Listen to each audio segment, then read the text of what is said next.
Hello बच्चों कैसे hello बच्चों कैसे हैं आप सब अच्छे होंगे। तो गुड मॉर्निंग स्टूडेंट्स। आज हम आपको चैप्टर सेकंड लहासा की ओर जो पढ़ा रहे थे उसका पार्ट 1 हम आपको पढ़ा चुके थे। आज हम आपको पार्ट सेकंड पढ़ाएंगे इसका। और इसके जो लेखक हैं लहासा की ओर, इसके जो लेखक हैं वो कौन है? राहुल सांस्कृत्यान। तो हम आपको यहाँ तक पढ़ा चुके थे कि खासकर शाम के वक्त छंग पीकर बहुत कम लोग होश हवास को दुरुस्त रखते हैं। अब हम इससे आगे पढ़ेंगे तो ध्यान से समझेंगे इसको। तो अब हम शुरू करते हैं कि लहासा की ओर। अब हमें सबसे पहले विकट डांडा थोकला पार करना था। डांडे तिब्बत में सबसे खतरे की जगह है। कौन सी खतरे की जगह है? डांडे तिब्बत। 16-17 हजार फीट की ऊंचाई होने के कारण उनके दोनों तरफ मीलों तक कोई गांव गिराव नहीं होते हैं।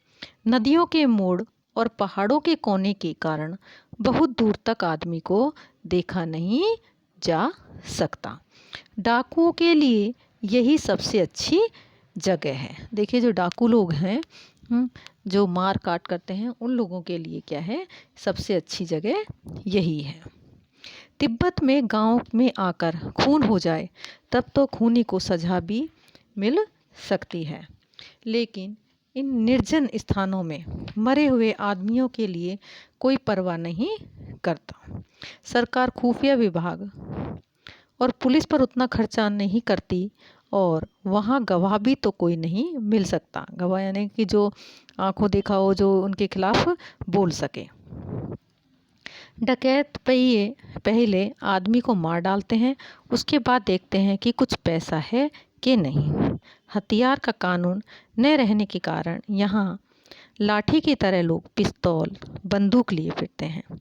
डाकू यदि जान से न मारे तो खुद उसे अपने प्राणों का खतरा है। गांव में हमें मालूम हुआ कि पिछले ही साल थोकला के पास खून हो गया।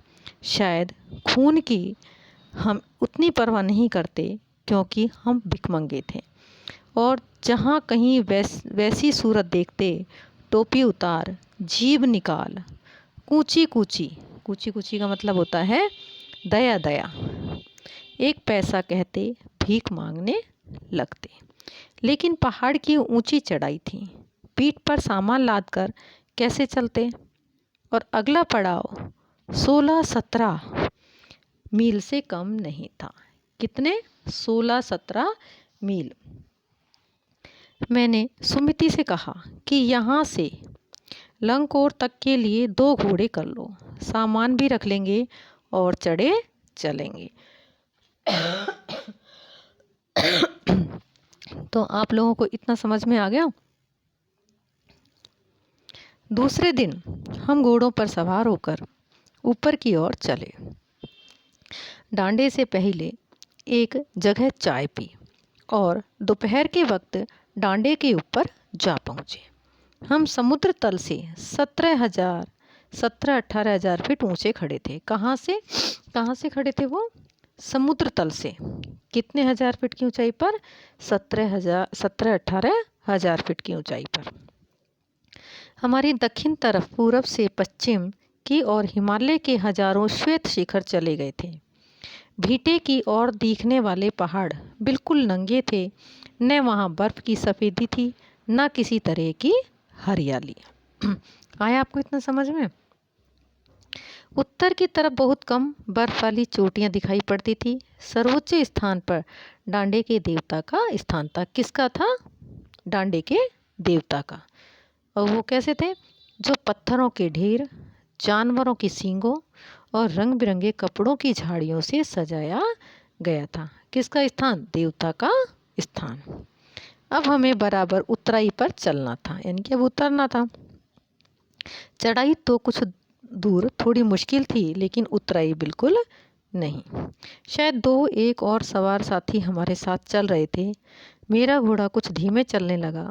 मैंने समझा कि चढ़ाई की थकावट के कारण ऐसा कर रहा है और उसे मारना नहीं चाहता था।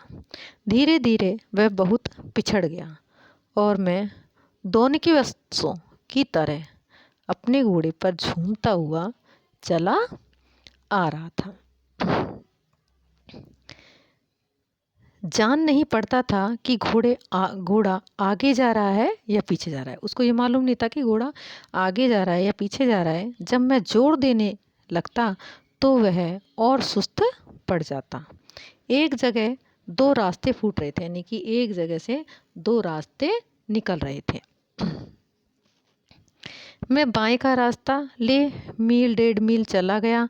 आगे एक घर में पूछने से पता लगा कि लंकोर का रास्ता दाहिने वाला था। फिर लौटकर उसी को पकड़ा।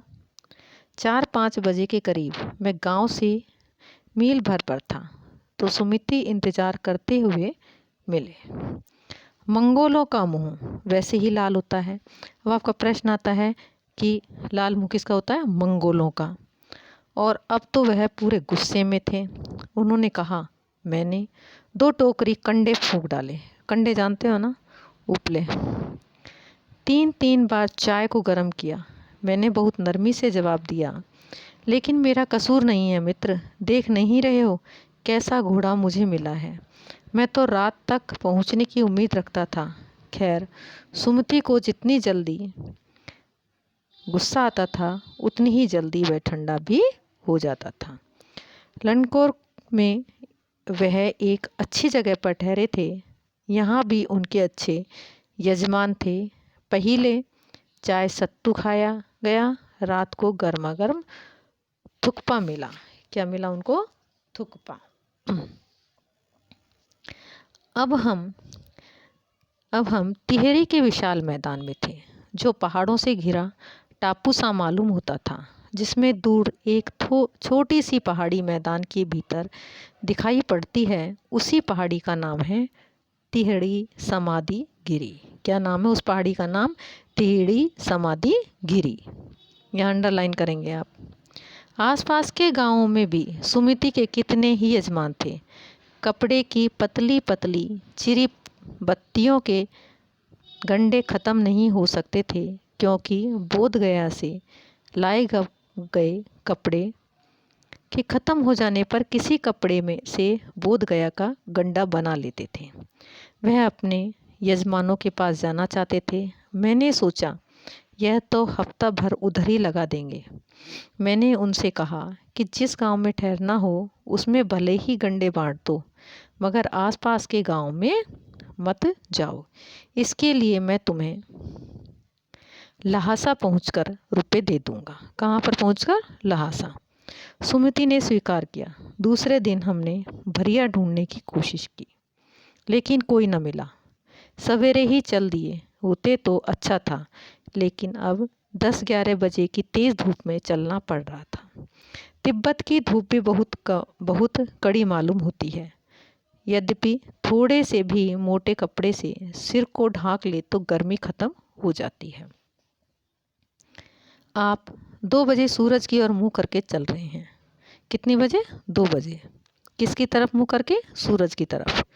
ललाट धूप से जल रहा है और पीछे का कंधा बर्फ हो रहा है। बर्फ यानी कि ठंडा। फिर हमने पीठ पर अपनी अपनी चीज़ें लादी, डंडा हाथ में लिया और चल पड़े। यद्यपि सुमिति के परिचित तिहड़ी में ही भी थे, लेकिन वह एक और यजमान से मिलना चाहते थे। इसलिए आदमी मिलने का बहाना कर शेखर विहार की ओर चलने के लिए कहा। तिब्बत की ज़मीन बहुत अधिक छोटे बड़े जागीरदारों में बटी है। इन जागीरों का बहुत ज़्यादा हिस्सा मठों यानी कि विहारों के हाथ में है। अपनी अपनी जागीरों में हर एक जागीरदार कुछ खेती खुद भी करता है, जिसके लिए मजदूर बेगार में मिल जाते हैं। खेती का इंतजाम देखने के लिए वहाँ कोई भिक्षु भेजा जाता है, जो जागीरे के आदमियों के लिए राजा से कम नहीं होता। किससे कम नहीं होता? राजा से कम नहीं होता।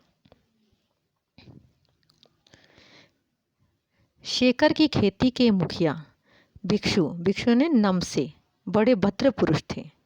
वह बहुत प्रेम से मिले। हालांकि उस वक्त मेरा वेश ऐसा नहीं था। मतलब जो उन्होंने वेश बना रखा था वो वैसा नहीं था कि उन्हें कुछ भी ख्याल करना चाहिए था। यहाँ एक अच्छा मंदिर था जिसमें कंजूर कंजूर कि बुद्ध वचन और अनुवाद की हस्तलिखित यानी कि हाथ से लिखित 103 पोथियाँ रखी हुई थी। कितनी पोथियाँ? 103 रखी हुई थी। मेरा आसन भी वहीं लगा।